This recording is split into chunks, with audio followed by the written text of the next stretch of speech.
জয় হিন্দ বন্ধুসকল, স্বাগতম জনাইছোঁ মোৰ ইউটিউব চেনেললৈ। আশা কৰিছোঁ আপোনালোকৰ প্ৰেক্টিছ ভালদৰে চলি আছে। তো বন্ধুসকল, আপোনালোকৰ যি TA আৰ্মি ৰেলী চলি আছে তাৰ ওপৰত আজি ভিডিঅ' এটা আগবঢ়াইছোঁ আপোনালোকলৈ। আপোনালোকে যেতিয়া ফিজিকেল দিবলৈ যাব তেতিয়া আপোনালোকে ভালেমান ডকুমেণ্টছ লৈ যাব লাগিব লগত, ঠিক আছে। কি ডকুমেণ্টছ নিব লাগিব আজিৰ ভিডিঅ'টোত মই আপোনালোকক ভালদৰে বুজাই দিছোঁ। এই ডকুমেণ্টছখিনি আপোনালোকে সকলোখিনি লৈ যাব। যদি আপোনালোকৰ ওচৰত কিবা ডকুমেণ্টছ কম আছে তেনেহ'লে আপোনালোকে ফিজিকেল ৰানিং কৰিবলৈ পাব, কিন্তু ৰানিং কৰাৰ পিছত যেতিয়া ডকুমেণ্টছ ভেৰিফিকেশ্যন হ'ব তেতিয়া আপোনালোকৰ প্ৰব্লেম দেখা যাব। এতিয়া ফাৰ্ষ্টতে আপোনালোকক কি হ'ব, যেতিয়া আপোনালোকক ৰানিং কৰিবলৈ সোমাব তেতিয়া আপোনালোকৰ হাইটটো জুখি ৰানিং কৰিবলৈ দিয়া হ'ব, ঠিক আছে। ৰানিং পাছ কৰাৰ পাছত আপোনালোকৰ হাইট, চেষ্ট আৰু ৱেইট জোখা হ'ব।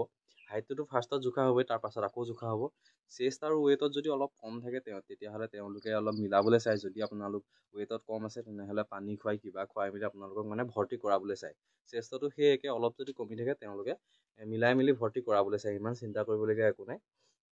তাৰ পাছত কি হ'ব, আপোনালোকৰ চেষ্ট আৰু ৱেইট জোখাৰ পাছত আপোনালোকৰ হ'ব তাৰপিছত 9 ফিট এটা গাঁত থাকিব। 9 ফিট গাঁতটো জঁপিয়াবলৈ দিব। তাৰপাছত জিগজেগ বাৰ থাকিব। জিগজেগ বাৰডালৰ ওপৰতে আপোনালোকে যাব লাগিব। তাৰ পাছত আপোনালোকৰ চিন আপ মাৰিব লাগিব 10টাত। সেয়া হৈ যোৱাৰ পাছতে আপোনালোকৰ এতিয়া মেইন বস্তুখিনি হ'ল ডকুমেণ্টছ ভেৰিফিকেশ্যন। ডকুমেণ্টছ ভেৰিফিকেশ্যন তাৰ পাছত হ'ব, ঠিক আছে। ডকুমেণ্টছ ভেৰিফিকেশ্যনত প্ৰথম কথা হ'ল আপোনালোকে আৰ্মি যোনটো ফিজিকেলৰ এডমিট কাৰ্ড আছে সেই এডমিট কাৰ্ডটো লগত নিব লাগিবই।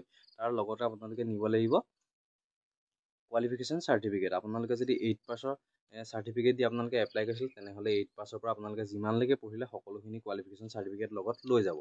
তাৰ পাছত আহিলে কাষ্ট চাৰ্টিফিকেট। আপোনালোকৰ EWS, ST, SC, OBC, MOBC আপোনালোকৰ যি কাষ্টৰ হয় সেই সকলোখিনি আপোনালোকে কি কৰিব, কাষ্ট চাৰ্টিফিকেটখন লগত লৈ যাব। তাৰ পাছত এটা মেইন বস্তু আহিলে PRC বা ডমিচিয়েল। PRC বা ডমিচিয়েল এই বস্তুটো লাগিবই, ঠিক আছে। PRC হ'লেও হ'ব বা ডমিচিয়েল হ'লেও হ'ব, কোনোবা এখন হ'লেই হৈ যাব, কিন্তু কোনোবা এখনটো বাধ্যতামূলক, ঠিক আছে। PRC আৰু ডমিচিয়েল লগাটো আপোনালোকৰ লাগিবই।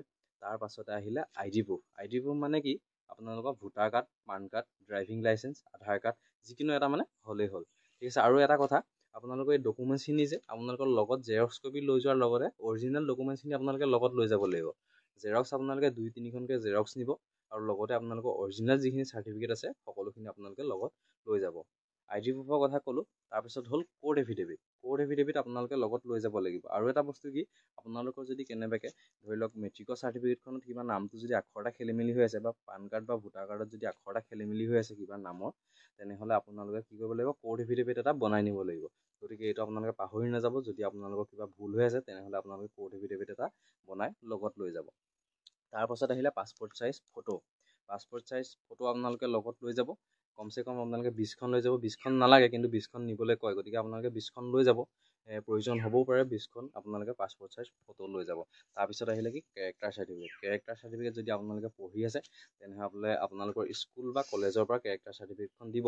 আৰু যদি পঢ়ি থকা নাই, আপোনালোকে পঢ়া শেষ কৰিছে, তেনেহ'লে কেৰেক্টাৰ চাৰ্টিফিকেটখন ক'ত পাব, আপোনালোকৰ যোনজন গাঁৱৰ মুখীয়া আছে গাঁৱৰ মুখীয়াজনে আপোনালোকৰ কেৰেক্টাৰ চাৰ্টিফিকেটখন লিখি দিব, আপোনাৰ কেৰেক্টাৰটোৰ ওপৰত কিবা এটা লিখি দিব। গতিকে গাঁৱৰ মুখীয়াজনৰ পৰা আপোনালোকে লৈ আহিব পাৰিব।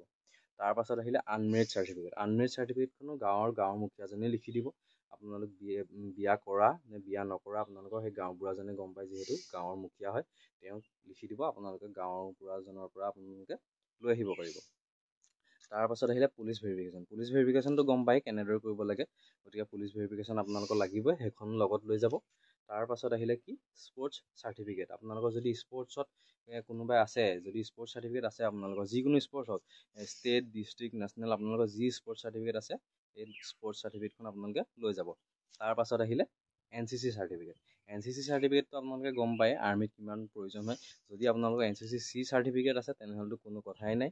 ফিজিকেল মেডিকেল ক্লিয়াৰ কৰাৰ পাছত আপোনালোকৰ চাকৰি হ'ল বুলি আপোনালোকে ধৰি ল'ব পাৰে। ৰিটেন দিবলৈ আপোনালোক যাব লাগে, বছ এটেণ্ড কৰিলেই হ'ল। তাত গৈ পেলাই এটেণ্ড কৰিলেই হ'ল, কোনো লিখিব নালাগে।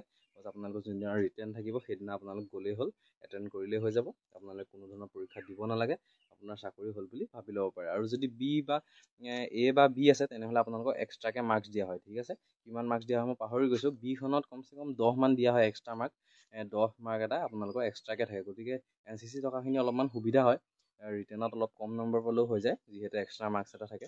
গতিকে আপোনালোকে ডকুমেণ্টছ ইমানখিনিয়ে নিব লাগিব আৰু বেলেগ ডকুমেণ্টছ তেনেকৈ নিব নালাগে। গতিকে গম পাইছে, ডকুমেণ্টছ এইখিনিয়ে নিব লাগিব আৰু বেলেগ নিব নালাগে। আৰু যদি বেলেগ কিবা নিবলগীয়া হয় মই আপোনালোকক কৈ দিম। আৰু যদি লগৰ কোনোবাই দিছে আপোনালোকে সুধিব পাৰে আৰু কি ডকুমেণ্টছ লাগে, লগৰটোক কিছুমানক সুধিব পাৰে আপোনালোকৰ, যিহেতু হৈ আছে ফিজিকেল, লগৰ লগৰখিনি সোধক আৰু কিবা কিবি ডকুমেণ্ট যদি প্ৰয়োজন হৈছে যিহেতু এইবাৰ টিএ আৰ্মি হয় গতিকে বেলেগ ডকুমেণ্টছ কিবা প্ৰয়োজন হ'বও পাৰে আপোনালোকে লগৰখিনি সুধি পেলাই লৈ যাব যদি প্ৰয়োজন হৈছে আৰু মই যদি গম পাওঁ কিবা যদি বেলেগ আৰু প্ৰয়োজন হয় তেনেহ'লে মই আপোনালোকক জনাই দিম গতিকে আজিলৈ ভিডিঅ'টো ইমানে আছিলে ভালদৰে আপোনালোকে ফিজিকেল ক্লিয়াৰ কৰক তাৰপাছত মেডিকেলটো হ'ব মেডিকেল হোৱাৰ পাছত ৰিটেৰ্ণ হ'ব ৰিটেৰ্ণ হোৱাৰ পাছত ধুনীয়াকৈ আপোনালোকৰ নাম আহিব ঠিক আছে তাৰপাছত আপোনালোকে জইনিং কৰক আজিলৈ ভিডিঅ'টো ইমানে আছিলে পুনৰ লগ পাম অন্য এটা ভিডিঅ'ত ধন্যবাদ